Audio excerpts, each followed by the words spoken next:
ದಕ್ಷಿಣ ಕನ್ನಡ ಜಿಲ್ಲಾ ಪಂಚಾಯತ್ ಮಂಗಳೂರು, ಜಿಲ್ಲಾ ಆರೋಗ್ಯ ಮತ್ತು ಕುಟುಂಬ ಕಲ್ಯಾಣಾಧಿಕಾರಿಗಳು ಮಂಗಳೂರು, ಮೂಡಬಿದ್ರೆ ತಾಲೂಕು ಕಾರ್ಯನಿರತ ಪತ್ರಕರ್ತರ ಸಂಘ ಮತ್ತು ಆಳ್ವಾಸ್ ನರ್ಸಿಂಗ್ ವಿದ್ಯಾರ್ಥಿಗಳ ಸಂಯುಕ್ತಾಶ್ರಯದಲ್ಲಿ ಮಲೇರಿಯಾ ವಿರೋಧ ಮಾಸಾಚರಣೆ ಜನಜಾಗೃತಿ ಶಿಬಿರವು ಗಾಂಧಿನಗರ ಕಡ್ಡಬಿಟ್ಟು ಅಂಗನವಾಡಿ ಕೇಂದ್ರದಲ್ಲಿ ಆರಂಭಗೊಂಡಿತು. ಮುಲ್ಕಿ ಮೂಡಬಿದ್ರೆ ಕ್ಷೇತ್ರದ ಶಾಸಕ ಎ ಉಮನಾಥ್ ಖೋಟ್ಯಾನ್ ಜನಜಾಗೃತಿ ಶಿಬಿರಕ್ಕೆ ದೀಪ ಬೆಳಗಿಸುವ ಮೂಲಕ ಉದ್ಘಾಟಿಸಿದರು. ನಂತರ ಪುರಸಭಾ ಸದಸ್ಯೆ ದಿವ್ಯಾ ಜಗದೀಶ್ ಅವರು ಮಲೇರಿಯಾ ವಿರೋಧ ಪ್ರಚಾರಾಂದೋಲನಕ್ಕೆ ಹಸಿರು ಬಾವುಟ ಬೀಸಿ ಚಾಲನೆಯನ್ನ ನೀಡಿದರು.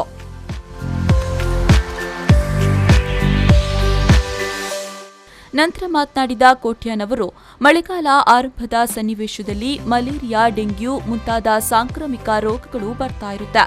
ಇವುಗಳನ್ನು ತಡೆಗಟ್ಟುವ ನಿಟ್ಟಿನಲ್ಲಿ ಆರೋಗ್ಯ ಇಲಾಖೆ ಮತ್ತು ವಿವಿಧ ಸಂಘ ಸಂಸ್ಥೆಗಳಿಂದ ಮಾಹಿತಿಗಳನ್ನು ಪಡೆದುಕೊಳ್ಳಬೇಕು.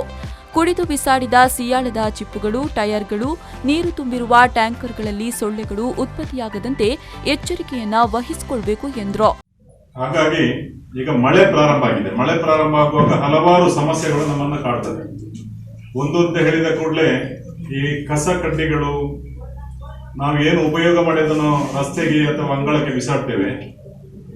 ಉಪಯೋಗ ಮಾಡಿದಂತ ವಸ್ತುಗಳನ್ನು ಅಂಗಳಕ್ಕೆ ಬಿಸಾಡಿದಾಗ, ಉದಾಹರಣೆಗೆ ಸಿಯಾಳ ಕುಡಿದು ಸಿಯಾಳದ ಏನು ಉಳಿದಂತ ವಸ್ತಿದೆ ಅದನ್ನು ನಾವು ಅಂಗಳಕ್ಕೆ ಬಿಸಾಡ್ತೇವೆ. ಅದರಲ್ಲಿ ನೀರು ತುಂಬಿ ಸೊಳ್ಳೆಗಳು ಪ್ರಾರಂಭ ಆಗ್ತವೆ. ವೆಹಿಕಲ್ಗೆ ಹಾಕುವಂತ ಬೈಕ್ ಇರ್ಬೋದು, ಕಾರ್ ಇರ್ಬೋದು, ಟೈರ್ಗಳು ಇರ್ತವೆ. ಟೈರ್ ಅನ್ನು ಅಂಗಳದಲ್ಲಿ ಬಿಸಾಡಿದ್ರೆ ಅದರಲ್ಲಿ ನೀರು ತುಂಬಿ ಅದರಲ್ಲಿ ಸೊಳ್ಳೆಗಳು ಪ್ರಾರಂಭ ಆಗ್ತವೆ, ಉತ್ಪತ್ತಿ ಆಗ್ತವೆ.